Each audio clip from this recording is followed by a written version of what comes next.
Khan here for Seconds Out with Matthew Macklin. Matthew, good to see you. Good to see someone local as well too. For once, going up and down the country, somewhere in Birmingham is always great to see an event. How's life treating you? Yeah, life's good. Good to I renewed my manager's license, and Huey Malone, a really good amateur boxer, GB champion up on Sheffield, on the whole GB setup. Didn't quite make the Olympics, so looking to turn pro now. 22 years of age, from Coventry, so only up the road. Of Irish background as well, so a few connections there. And disappointed that he's not on this card, obviously, but still good to get him to come here today and just get a feel of, what he can expect when he does when he does eventually make his pro debut. People who haven't seen him, and of course he's making his fledgling career. What can you tell us of his style and what particularly about him excites you? I think he's going to be very exciting to watch. He throws lots of punches, high work rate. Likes to fight as well, more of a fighter than a boxer. And I think even though he was a really successful amateur boxer, I think he'll be a more successful professional fighter. Fair enough. Just your thoughts on this main event as well too. Local interest as well in Davies versus Masood. Who do you favour? I probably favour Davies. Now, a few people I've spoke to that I know and who I respect their views, they fancy Masood. That shows that's a good fight. When people who know their boxing are split in terms of who they feel are going to win. That's what these 50-50 fights are all about. I think Davies is the favourite. I think you've got to say he's the favourite because he's the proven guy, he's the champion, he's the home guy. But I think it's going to be a difficult fight, and I make him favourite for those reasons as well. I think he will come through it, but it's going to be tough in there. Your thoughts as well too on the potential of an AJ versus Dubois rematch, or Dubois versus AJ rematch, just to say more properly. It seems like it's floating away from that position now, and Dubois might be taking a voluntary from someone from the rankings. What do you think about, first of all, AJ not taking that rematch with Dubois, if that's the case? Look, when you've just lost a fight, your pride's hurt. You know what I mean. And AJ would I want the rematch, but when the dust settles and you have conversations with your team and maybe not even your team, but your family. Like I would imagine anyway, 34 years of age, AJ, really, does he want to just make a rash decision and jump straight back in there? I don't see what AJ's got left to prove personally. I just of course he can still be involved in big fights. Of course he can still earn lots of money, but he's been in big fights. He's earned lots of money. Do you know what I mean? So there's nothing new there to be done. And I don't believe at this point at 34 years of age, well, you don't get better. You go downhill now. And is he going to get back up to the stage where he can be number one? Unlikely. Very unlikely at this point. So therefore, okay, so then you're boxing for money. But when you've already got a lot of money, boxing's a hard sport to be boxing just for money. You know what I mean? Let me tell you. So I don't, it wouldn't shock me if AJ doesn't box again. When like I say, the days and the weeks and the months pass through and everything actually comes to making a fight and getting it done and going into training camp, it wouldn't shock me if it didn't happen. And if it doesn't happen, what a career he had. Is it in a fighter's mentality to be like, look, I wouldn't want to go out that way. I wouldn't want to let the fans have that as my lasting memory of me, and that's kind of the pushback as to why you would continue in trying to leave the fans with a lasting memory, a positive one, as opposed to what happened at Wembley. Yeah, but the likelihood of it going better than that gets less and less and less. Like he's, like I said, at 34, it goes downhill from here. It doesn't get better, really. Like, you could say, he doesn't want to go out like that. Well, go out like what? Losing a world title fight at a sold-out Wembley. It can get a lot worse than that. Do you know what I mean? You keep going, it can get worse. You know what I mean? Like I say, nobody really improves at this stage. You're getting less and less all the time. Like I say, you're talking of fractions of seconds is the difference between slipping a shot and getting nailed with a shot.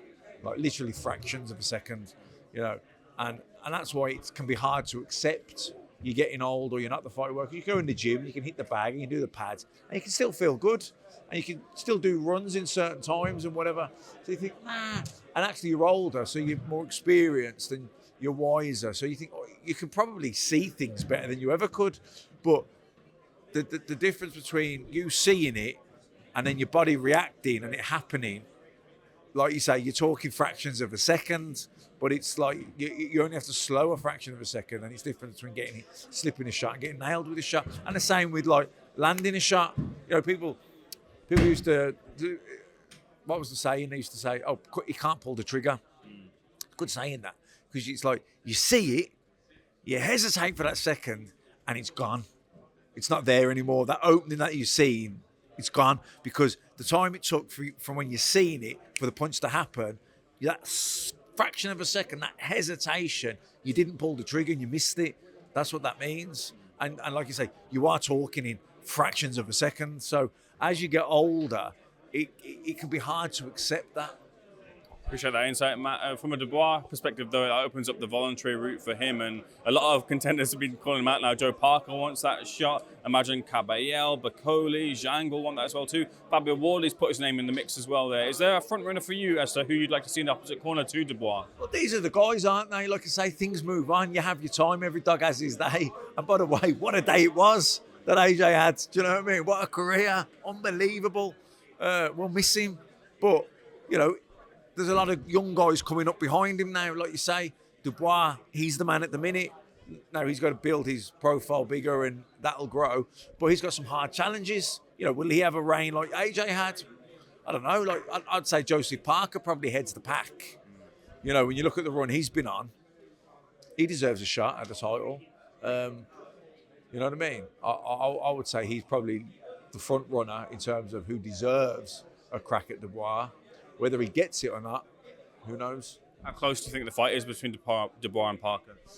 I don't know, because IBF, obviously there's mandatory situations. There will be the negotiations and the talk about the AJ rematch. If he wants it, if he doesn't want it, if he does, when will it be? Will it be next? Will he get a voluntary? So all these sort of discussions will be happening. I'm just saying, as a fan's point of view, or as a person impartial to any of those negotiations, or, you know, I've got nothing to benefit. Who deserves the shot? I would say Joseph Parker leads that pack.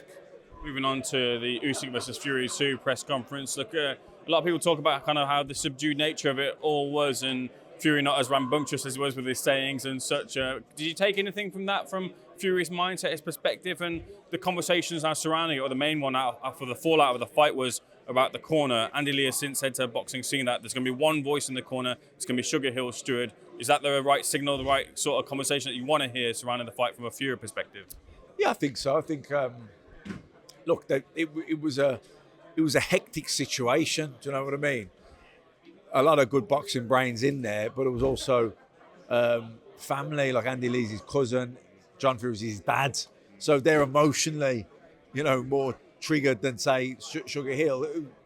That's more of a business relationship. You know what I mean? Boxing. So they've obviously all reflected on, I'm guessing, well, they've all reflected on that and thought, you know what, that shouldn't have got like that. We all spoke out, and we should have been more, it should have just been, we can chat in between round, but ultimately in that corner, it should have just been the one voice, and that's Sugar Hill, he's chief second. So I'm guessing they've sat down and talked through that themselves. What was the other thing you said? Just in terms of the subdued nature of the press conference, did you take anything from that, from Fury not being the Fury that we know? Well, you know what? I think they've just done 12 hard rounds with each other. When you don't know someone, you're trying to get in someone's head. You know, that Fury's a master at that. You know, boom, dasser, shouting them down. Do you know what I mean? He knew he knew that weren't going to happen for Usyk, so he didn't really do it even in the first fight anyway. A little bit at the weigh-in when he was kind of kept himself quiet all week, and then he fired up a bit at the weigh-in. So I just think he just knows, like, that's quite energy consuming, by the way, all that stuff. And I think he just thinks, there's no point, so I might as well just save myself. Very lastly, rewind 6 months ago, and Eubank Jr. was in the running to maybe fight Canelo Alvarez. It moved on to Berlanga. Now it seems that Ben Shalom suggested that there were small conversations that might happen again, but Eddie Reynoso has since come out and said that it's going to be anyone but Eubank. They don't want to deal with Eubank Jr. and the fight between Canelo happening in the future. So where does that leave Chris Eubank Jr. in terms of hunting down those big fights? I don't know really. Janibek maybe for a world title shot. That's what you'd like to think he'd be looking at, or is he just looking for money fights? I don't know. You'd have to ask him. Matt, we'll leave it there. Pleasure speaking to you. Thanks for speaking to Seconds Out, sir. All the best.